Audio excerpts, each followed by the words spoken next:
Todo comenzó cuando ella nació. La bebé no pudo respirar, se puso de color morado, que es cuando le falta el oxígeno. Durante el día ella se porta normal, porque ella respira por la boca y uno no se da cuenta y se ve normal. El problema es inmediatamente duerme, porque anda buscando aire. Llegué aquí a Estados Unidos a través de una amiga que me ayudó a llegar acá para poder solucionar aquí, ya que en Santo Domingo no tenía ninguna esperanza. Young Amy is 19 months old. She recently came to us from another country having been born with a problem called Choanal Atresia, which is a blockage of the back end of the nasal passages. She underwent 2 previous attempts at surgery.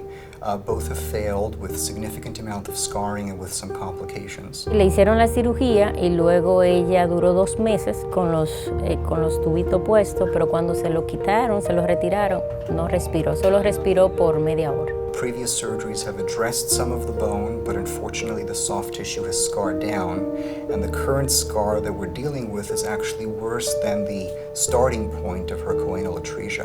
So choanal atresia happens approximately 1 in 5,000 to 1 in 8,000 births. So it's not particularly common, it's fairly rare. Kids, when they're born, really rely on their nasal breathing, and when the nasal breathing is obstructed and completely closed off, then they cannot breathe.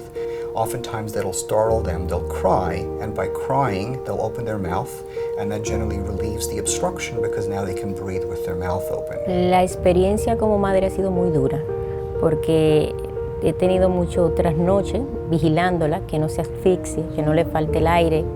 Como es su reacción, ella no duerme, hay que vigilarla. Mom is exhausted at this point, the child is not thriving. This is really something that needs to be addressed.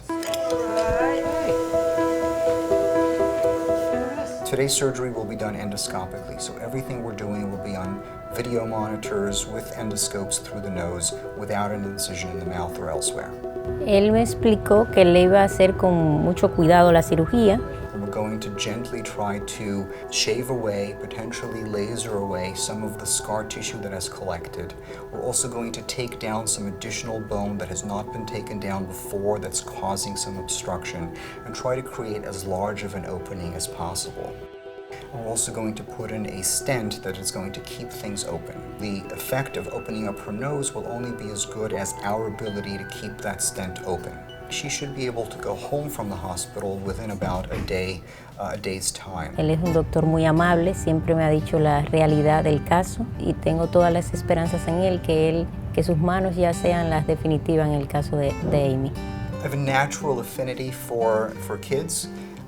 And very early on in my residency, it was obvious that there was a certain rapport that I was able to have with parents and by extension with their children. They came to Beth Israel and they came to New York INER, the otolaryngology system, knowing that we have a tremendous experience with kids and with pediatric problems, and that we have a very large population of patients that come to us from other countries. Estoy viviendo aquí en New York hasta que la beba se recupere y eso es lo primordial ahora mismo, la salud de ella.